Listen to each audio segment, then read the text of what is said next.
오늘부터 열왕기서를 며칠간 또 보게 됩니다. 사실 시작하는 것이 어렵지 시작하고 나면 벌써 1년 이독 과정에 이독제 38일째까지 읽었습니다. 목사님 나는 시간이 없어요. 나는 이게 그렇게 시간적인 여유가 없어요 할 게 아니라 시작만 하면 읽어지게 되는 줄로 믿습니다. 성경이 어렵게 생각되어지는 것, 성경이 이해가 안 되는 것 자꾸 들여다보고 자꾸 읽으면요. 저희 어머니께서 예전에 아버지 돌아가시고 나서부터 창녕 우포늪 바로 옆에 있는 우포교회를 나가셨는데 사실 어머니도 연세가 많으셔서 예배당에 교회 나가서 신앙생활을 하셨기 때문에 성경을 읽는다는 것이 어머니에게도 여간 쉽지는 않은 일이었습니다. 하지만 목사님이 읽으라 그랬다면서 계속 읽는 모습을 보았습니다. 아들인 제게는 참 그 모습이 너무 귀하고 귀했지요. 여러분 성경을 꾸준히 읽는 것도 이거 쉬운 것이 아니지만은 성경 읽기에 제가 지금 이 성경 읽을 때는요. 어문을 들으면서 성경을 쳐다보면서 읽는단 말이에요. 그런데 한 번씩 성경 읽기 본문인 이 개역 개정 성경을 제가 눈으로 들여다보고 또 어문으로 그 성우인지 누군지는 모르겠지만은 들려주는 그 이야기를 성경의 말씀을 제가 매일 듣고 눈으로 보고 하는데요. 오늘 성경을 읽는데 열왕기상 2장 21절의 말씀에 이 성운지 그분이 읽는데 개역 개정에 나오는 성경과 어문하고 내용이 약간 차이가 나는 겁니다. 그 내용이 뭐냐면 이르되 청하건대 수냄 여자 아비삭을 아도니아에게 주어 아내로 삼게 하소서 이렇게 되어 있는데 성경에는 이렇게 되어 있는데 성운지 뭐 누군지는 모르지만 어문으로는 수냄 여자 아비삭은 내 형 아도니아에게 주어 아내를 삼게 하소서 내 형이라는 단어를 넣어가지고 녹음을 했더라고요. 그래서 사실은 내 형이라는 단어가 들어가는 것도 어쩌면 더 친근한 모습으로 보일 수 있는데 하지만 지금 수많은 교회들이 함께 보고 있는 개역 개정 성경 가운데 이 성경에는 오늘 2장 21절에는 내 형이라는 단어가 없는 거예요. 그래서 한 번씩 성경과 어문이 다를 때마다 아니 이건 도대체 어디 번역본 성경일까? 이게 과연 개역 개정 성경이 맞나? 혼자 이런 생각을 한 번씩 해보게 됩니다. 우리 지금 또 찾고 계시는데요. 또 어릴 적에는요. 어릴 적에 어떨 때에는요. 성경의 의라는 단어도 어문에는 공이라고 이렇게 녹음이 되어 있는 그런 등 약간의 차이가 있음을 보았는데요. 사실 이것은 별 대수롭지 않은 문제이지만 그러나 제 안에서는 늘 읽을 때마다 이거 왜 다르지? 이거 왜 다르지? 그런 생각이 늘 드는 거예요. 어문을 녹음한 사람이 개역 개정 성경을 보고 읽지만 이렇게 읽었다고 생각되어지지만은 수많은 분량을 읽다 보니까 좀 틀리게 읽은 것이라면 문제가 되지 않겠지만 반대로 수많은 사람들이 듣고 있는 어문이 틀린다면 이것은 약간은 문제가 될 수 있지 않을까 이런 생각 또한 해봅니다. 여러분 신앙도요. 나 혼자 믿고 나 혼자 생활한다면 아무 문제가 안 될 수도 있겠지만 그러나 더불어 함께 살아가는 것이기 때문에 언제나 신앙생활에는 뭐가 필요합니까? 조화가 필요합니다. 우리가 아무리 개인적으로 예수를 잘 믿고 기도를 많이 해도 신앙생활은요 항상 조화를 이루어야 되는 것입니다. 여러분 사람들이 함께 모이면 여러 사람들이 함께 모이면 언제나 그 모임들 가운데는 보이지 않는 룰이 있어야 되는 거죠. 어떤 표준이 있어야 되는 거죠. 그래서 해책이 있고 정관이 있고 서로가 이 정도는 지켜야 한다는 그런 법칙이 있는 거죠. 여러분 성경에도 수많은 율법이 있고 수많은 법들이 있고 수많은 약속들이 성경에 나오죠. 이것들은 한 나라를 위한 것일 수도 있고 한 개인에게 하는 이야기일 수도 있습니다. 오늘 이 본문은요. 솔로몬이 아버지 다윗의 유언대로 심의를 처형하는 그런 이야기가 오늘 26절부터 마지막 절까지에 나오는 그런 내용입니다. 시므이는 솔로몬과의 약속을 어긴 관계로 죽음을 맞이하는 그런 결과를 낳게 되는데요. 오늘 36절 말씀에 보면 이런 이야기가 있습니다. 왕이 사람을 보내어 시므이를 불러서 말합니다. 너는 예루살렘에서 너를 위하여 집을 짓고 거기서 살고 어디든지 나가지 말라. 그리고 37절에 뭐라고 말합니까? 나가면 너는 분명히 알라. 네가 나가서 기드론 시내를 건너는 날에는 반드시 죽임을 당하리니 내 피가 내 머리로 돌아가리라. 그러니까 시므이에게 너는 예루살렘을 떠나가면 너는 반드시 죽을 것이라고 말하지요. 자, 그런데 그 이야기를 들은 시므이는 이야기 어떻게 합니까? 38절에 시므이가 왕께 대답합니다. 예, 알겠습니다. 이 말씀이 좋사오니 내 주 왕의 말씀대로 종이 그리하겠나이다 하고 이에 날이 오래도록 예루살렘에 머물었다. 이렇게 기록되어 있지 않습니까? 그런데 세월이 흐릅니다. 문제는 39절입니다. 언제요? 3년 후에 두 종이 시므이의 두 종이 가드 왕 마아가의 아들 아기스에게로 도망하여 간지라. 어떤 사람이 시므이에게 말합니다. 당신의 종이 가드에 있나이다. 그러니까 시므이가 어떻습니까? 그 종을 찾으려고 어떻게 합니까? 40절에 일어나 나귀의 안장을 지우고 가드로 가서 아기스에게 나아가 그의 종을 가드에서 데려왔더니, 자, 데려오는까지 좋습니다. 그런데 41절 볼까요?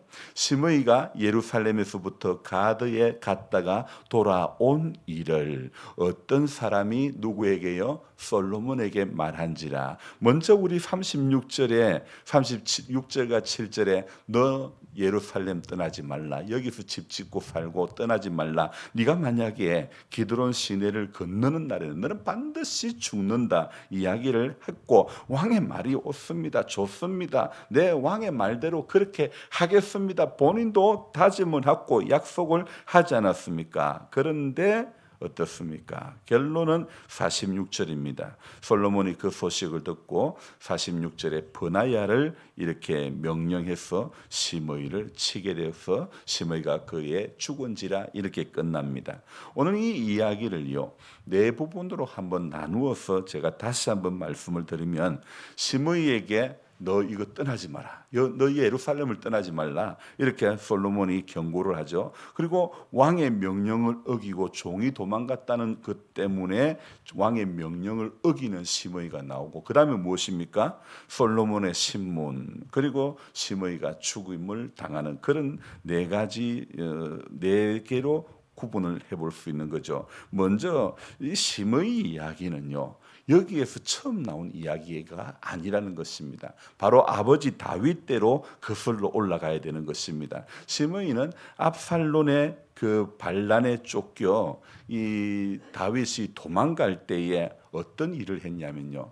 아주 다윗을 저주한 그런 일을 하는 것입니다.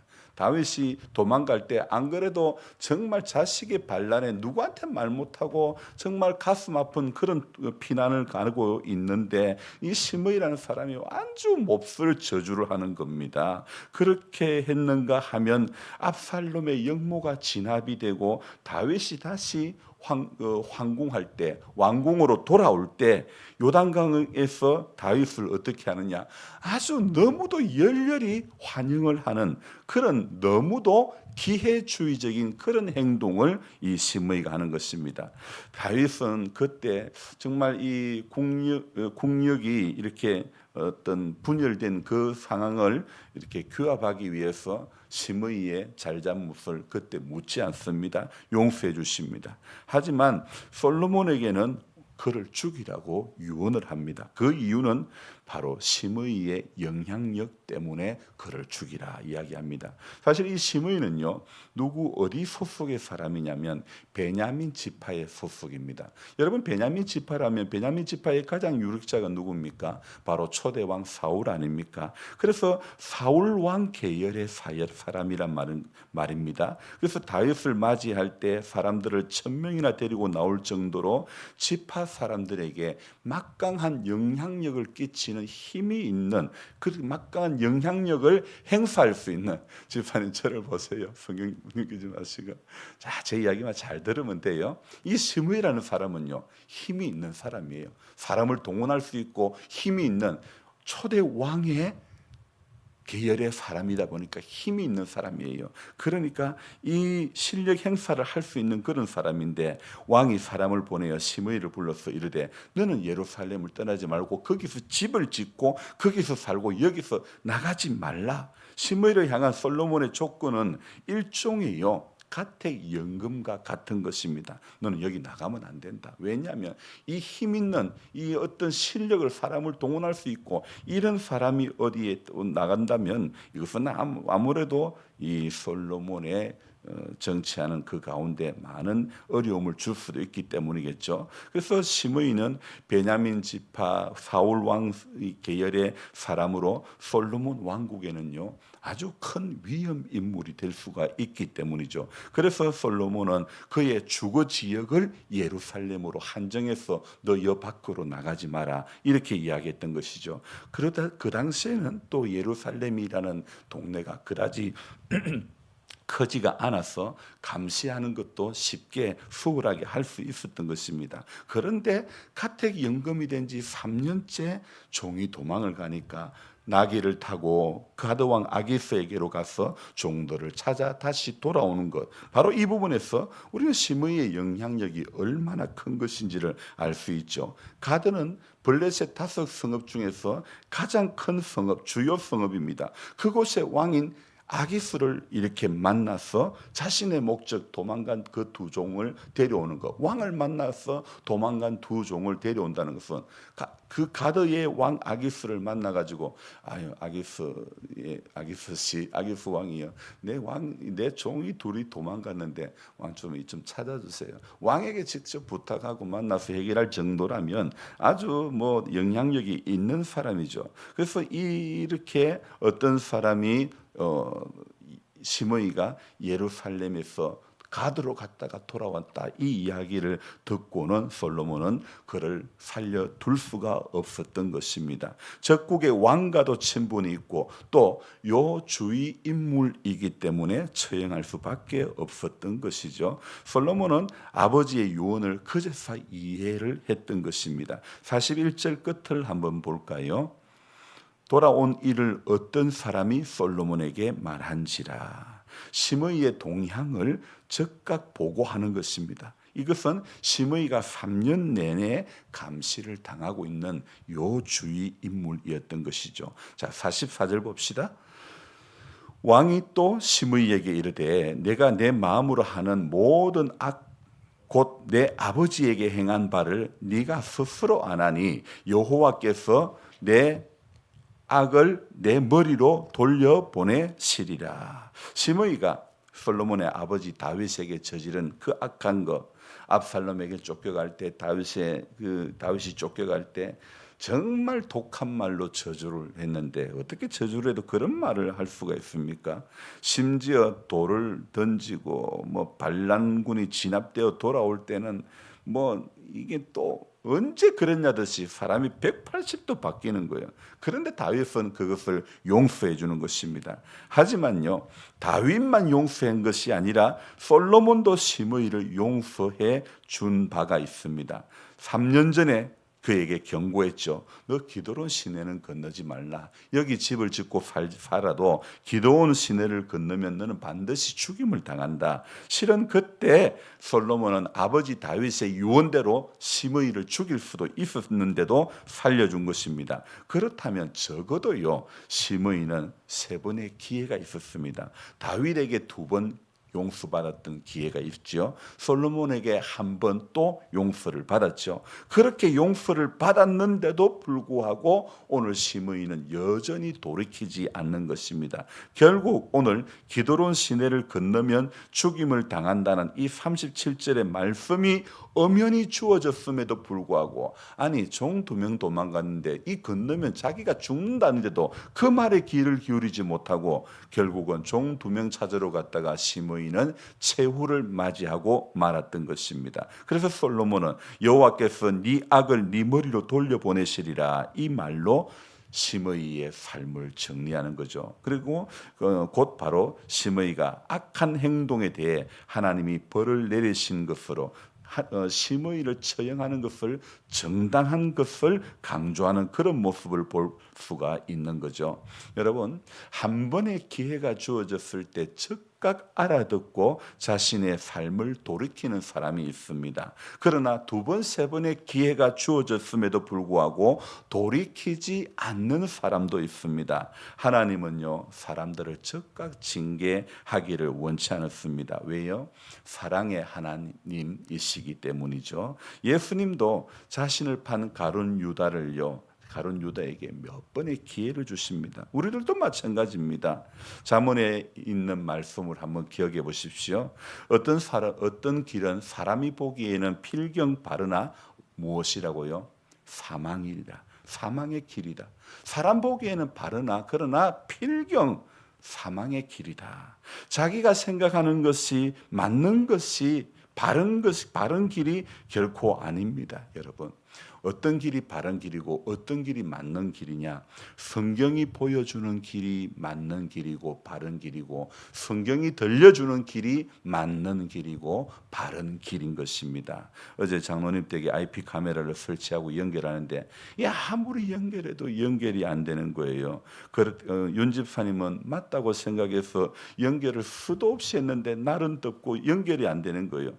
휴대폰과 IP 카메라에 이 연결이 안 되는 거예요. 그럴 때는요, 기본으로 돌아가는 것밖에 없어요. 설명서 보고 다시 차근차근 내가 아는 상식을 내려놓고 내가 아무리 몇 번을 설치해 봤어도요, 다시 설명서를 내려보고 다시 돌아가야 되는 것입니다. 과거에 저도 현역에서 일을 하다가 안 되고 꼬일 때가 얼마나 많은지 모릅니다. 그럴 때는요, 그 모든 물건을 가져와 가지고 조용히 책상 앞에서 이거 왜 안 될까 설명서를 보고 다시 이거 기본으로 돌아가는 것밖에 없었습니다. 그럴 때 너무 쉽게 해결되는 거예요. 안 되는 거 그렇게 꼬이고 안 되는 게 몇 시간을 헤매던 것이 설명서를 들여다보고 제가 몇 번 똑같은 일을 몇 번이고 해봐도 그렇게 안 될 때는 꼬이고 안 되는 것도요. 설명서를 들여다보고 다시 기본으로 돌아가니까 되더라 이거예요. 여러분 성경으로 돌아가야 사는 것입니다.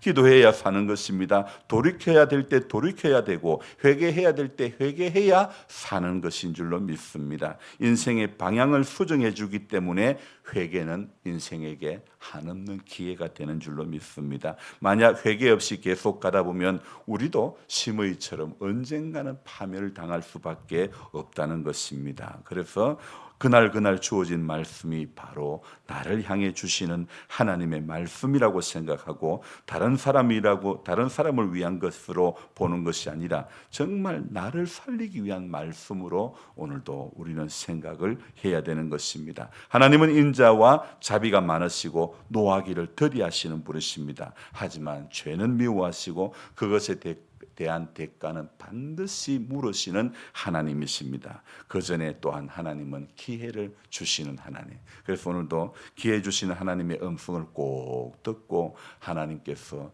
야야 가라 그러면 가고 멈추라 그러면 멈추고 하나님께서 넌 돌이켜야 돼, 너 회개해야 돼 그러면 그 음성 듣고 우리는 오늘도 그 음성이 성경이 제시하는 길이 사람이 생각하는 것이 내가 많이 경험했던 것이 길이 바른 길이 아니라 맞는 것이 아니라 성경이 제시하는 길이 맞는 길이고 바른 길인 줄로 믿습니다. 그래서 성경에 기록된 대로 오늘도 말씀이 지시하는 방향대로 가는 인생. 오늘 시므이도요 예루살렘 안 떠나면 안 죽었을 거예요.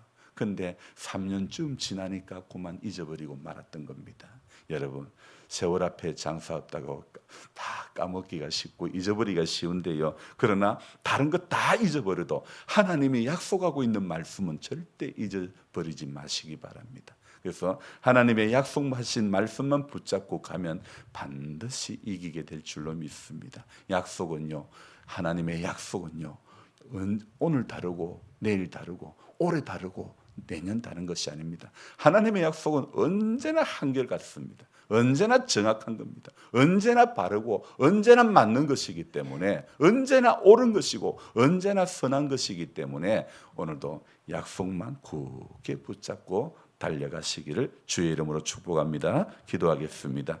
좋으신 하나님 아버지, 고맙고 감사를 드립니다. 오늘도 시작하는 첫날을 말씀과 더불어 시작하게 하시니 감사합니다. 그렇게 졸음이 오는 가운데서도 정신 차리고 성경 읽으려고 몸부림치는 가운데 안 적혔던 글이 적혀 음원으로 들려지는 것 또한 듣게 하시고, 그러면서 우리 삶 가운데서도 하나님, 혹시라도 내가 성경과 틀린 게 없는가를, 내가 말씀과 틀린 게 없는가를 늘 조심하고 또 조심하고 돌아보고 또 돌아볼 수밖에 없는 우리들이 되게 해 주시옵소서. 아무리 경험이 많고 아무리 인생의 연수가 많고 아무리 사고가 바르다 할지라도 하나님, 필경 사망의 길일 때가 많은 것을 우리 인생들은 잘 모릅니다.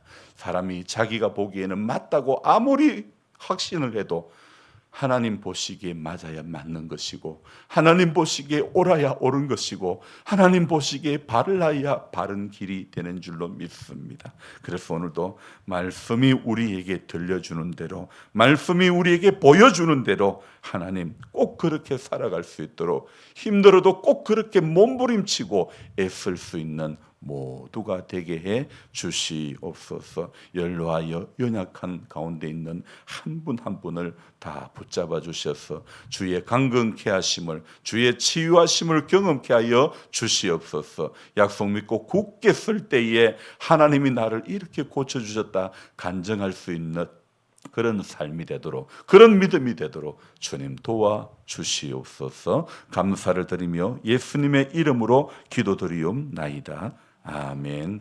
간절한 마음으로 주여 부르고 기도합니다. 주여, 주여, 주여. 좋으신 하나님 아버지, 고맙고 감사드립니다. 약속의 말씀을 붙들고 고민하는 성도, 말씀에 비추어진 내 삶이